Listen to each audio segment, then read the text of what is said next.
Hello and welcome back to the Odds Now YouTube channel for your Wednesday preview of all the action at Alexandra Palace. Just the one session today. We don't have any afternoon action. Always a sad day in the early stages of the PDC World Championship when we have this half day, if you will. But it's nice. It lets us take stock and, it just lets me kind of take a little bit of a breather after a sticky start to the tournament, to be fair. It's been fine margins, but I am behind after the first 4 days, after blanking yesterday afternoon, which was not ideal. That is 4 times now that I've put up a 3-0 correct score and it's finished 3-1. So, a little bit frustrating. Feel like we keep hitting the post with that particular angle of attack. But bounce back on the evening with a little bit of positive variance. Ricardo Pietrezco winning with the most 180s at evens. That was the 2-point nap of the day. At least that landed. And then Fallon Sherrick 10-3 to beat Ryan Meikle. She took it to a last set, didn't she, Fallon? But ultimately couldn't quite get over the line. Hopefully, anyone who did back to 10-3, you managed to do a little bit of trading because I think she was into about 11-10 after the first set. But fair play to Meikle. Wasn't a high quality affair, but I think he took out like 4 3-figure finishes, which is ultimately the difference between winning and losing. So we take that one on the chin. Disappointing with the 180s in the Dedeker Woodhouse game as well. 7 180s between the two of them. Ultimately, if Dedeker had forced that fifth set, we probably would have been looking at a winner there. But anyway, we move onwards now, all in the books. And 4 matches today, got selections for each one. I'm going to provide you with some reasoning for those. So hopefully better to come tonight. Let's get into the action.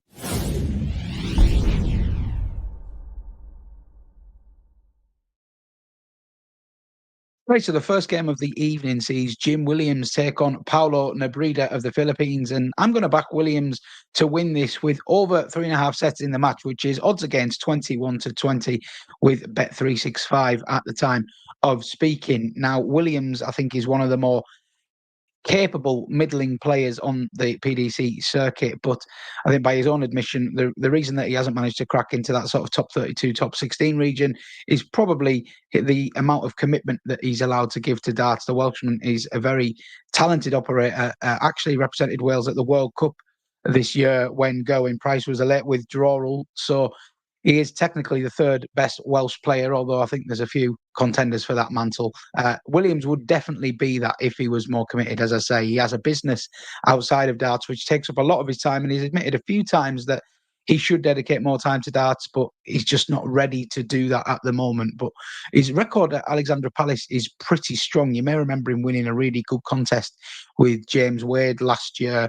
And I do think that Williams is quite a savvy operator, and he knows that these big tournaments are the chance for him to make his money and sort of secure that solid ranking. So I always think he does tend to turn up for the big events, and he's a very dangerous player for seeds to face because he's a really solid 180 hitter and one of the best finishers around as well, which is obviously a deadly combination.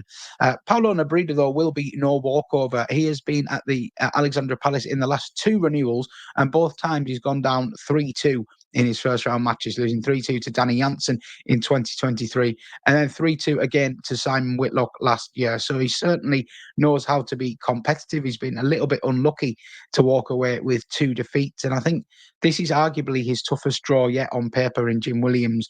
But I think Nebido will raise to the task. We've seen a lot of the underdogs in these early rounds, at least sort of getting on the board with a set, sometimes to our detriment from a betting perspective. But I'm going to keep the faith with Nebido here to give another good showing of himself. Clearly quite likes it up on that stage, but I do think ultimately he'll be outclassed by Williams here. So Williams to win with over 3.5 sets, I think odds against is very fair. That's a 2-point win selection for me. Next up is Madars Rasma taking on Christian Kist. And anyone that watched our big outright preview, well, this is another one of my anti-post first round selections. A little bit of a quirky one. Madars Rasma to win the contest, but Christian Kist to hit the most 180s. Now, not many situations where you would be recommending a bet such as that, but Rasma, such a proficient user of the treble 19s, he does quite often start on the 19s. Anyone that's not seen him play, and it's a very unusual, unorthodox operator, but he's very good. And I think it's fair that he's been backed into quite a strong favourite to win this match against Christian Kist, the former BDO Lakeside world champion, of course, but Kist has had his fair share of problems with injuries over the years, probably never reached his potential.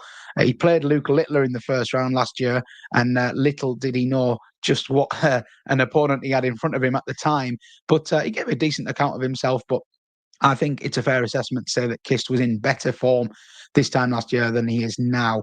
He's a very patchy player at the best of times in this stage of his career, but he has had some good moments this year, but there's been a lot of sort of mediocrity as well.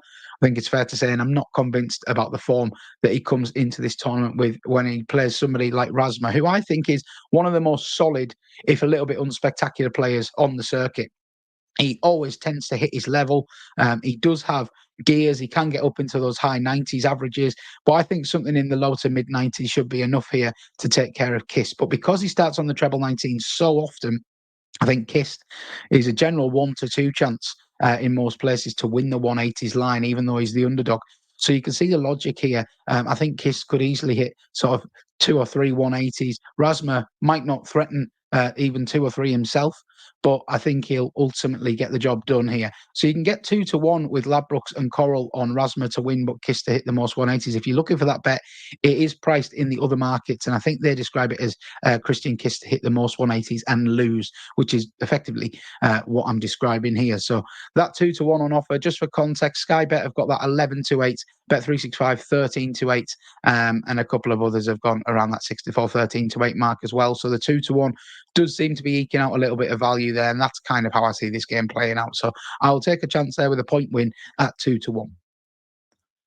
Next up is Ricky Evans taking on the Australian qualifier Gordon Mathers, and I'm going to back Evans to win this match and hit the most 180s at 5 to 6 with Betfair. I just think this is a really solid selection. Gordon Mathers, he had a couple of years on the PDC Pro Tour circuit in 2021 and 2022, but lost his card there, and we're yet to see him return. Obviously, a huge commitment for these Oceanic players moving over and moving their entire life over to the UK just to play on the Pro Tour. You've got to be really confident that you're going to be able to sort of hold your own and make a living from it, like we've seen from the likes of Damon Heta.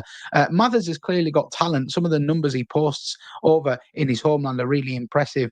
And he did get a few scalps during his time in the UK, but unfortunately at Alexandra Palace, nerves have seemed to get the better of him on his previous visits. He did do a little bit better last time out when he played James Hurrell. Jason Heaver, but he did ultimately end up losing that game 3-1. So I'm not sure Mathers is going to have much luck here against Ricky Evans, someone in Ricky Evans who I think has really grown into himself on the Alexandra Palace stage. He was traditionally someone that you associate with, you know, the fancy walk on, the funny fancy dress, the rapid 180 hitting, but ultimately not really getting beyond the second round. But he changed that narrative last year when winning a couple of games, impressively dumping out Nathan Apsinall in the second round, and ultimately only coming up short in a really good game against Daryl Gurney, where I think Gurney hit 7 180s. But Evans, he always produces the maximums on the stage. If you look at his last 6 or 7 games on the Alexandra Palace stage, he always hits at least 4 180s. Mathers, even though he hit 2 or 3 himself on previous visits, I can't see him out maximum Evans. So Evans, a short price favourite. I think he's about 1 to 5 to win this match. But adding in the 180s, it looks really rock solid to me. That's a 2-point win selection. 5 to 6 with Betfair, the current best price. Final game of the evening is Nathan Apsinall, the aforementioned Nathan Apsinall, making his introduction to the tournament. He takes on Leonard Gates, and he might have been expecting to play Cameron Menzies in this game, but Gates took care of an emotional Menzies, and there's been a lot of furore around that. Obviously, since transpired that Cameron's dad is quite ill in hospital, and that seemed to affect him in the latter stages of that match. Quite emotional up on stage. Also appeared to maybe be suffering from some kind of panic attack. It wasn't nice viewing, but fair play to Gates. He held himself together really well. Some excellent finishing in that match, and he is a capable operator, isn't he, Leonard Gates? Someone that we see a lot of on the senior circuit. He's been quite prolific on there, and he always does himself good justice when he comes over to the UK. But by his own admission, he said he'll have to be a lot better against Aspinall. And I think this match is all about Aspinall. He had a really early exit at Alexandra Palace last year to Evans, as I mentioned. I think that'll have really hurt him, because traditionally Alexandra Palace is somewhere where we see the best of Nathan Aspinall, and we definitely didn't get that last year. So I've seen from his social media posts on his way down to London, he looks very fired up to right the wrongs of 2023. I would expect a little bit of a statement performance here from Aspinall because he's not really been talked about in many quarters. He's had a very up and down year. Obviously, more struggles with injury, but he seems to have bounced back from that injury. Continuing struggles with dartitis, something he's finally addressed in a recent Sky Sports documentary. But even despite those struggles, he seems to have found a good coping mechanism. He's a very determined character. And there's a lot to like about Nathan Apsinall at Alexandra Palace. So based off what we saw from him last year and his determination to put things right, I think he can maybe get the better of Gates quite comfortably here. I think he'll be fast out of the traps. And I think the 3-0 being priced at 7-4 looks worth a chance for a point.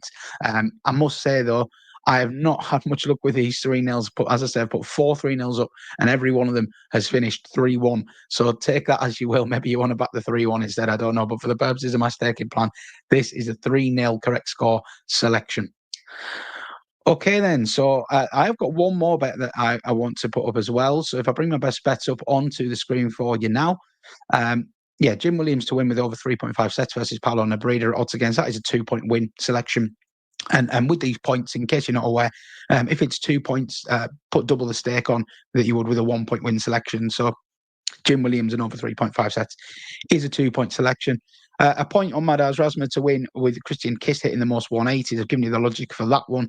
A little bit of an obscure shout, I admit. Ricky Evans to win and hit the most 180s versus Gordon Madars. That's a 2-point win selection at 5-6.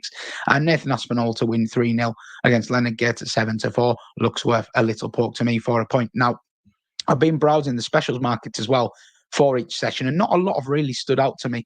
But I did notice one here with Skybet, if you can get on.